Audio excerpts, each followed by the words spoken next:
Buongiorno e ben ritrovati con l'informazione flash di New Sicilia. I principali titoli della mattina. In apertura il secondo giorno di conclave per eleggere il successore di Papa Francesco. Poco prima delle 12 è arrivata una nuova fumata nera che evidenzia come i cardinali non abbiano ancora trovato la convergenza su un nome. Nel pomeriggio altre due votazioni con fumata prevista in serata.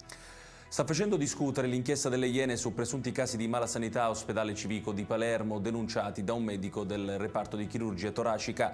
Sulla questione si è espresso anche il presidente della regione Schifani, che ha dichiarato: dobbiamo avere il coraggio, la forza e la volontà di andare a fondo.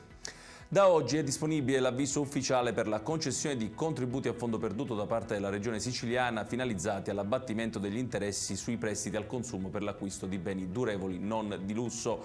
Previsto anche un contributo per i prestiti destinati all'acquisto di protesi o dispositivi medici. Un operaio è rimasto gravemente ferito mentre per conto di una ditta esterna stava lavorando nel sito industriale dolciario della Dolphin a Riposto. L'uomo sarebbe precipitato da un lucernario che stava riparando. Soccorso dal personale del 118, è stato trasferito in elicottero all'ospedale Cannizzaro di Catania.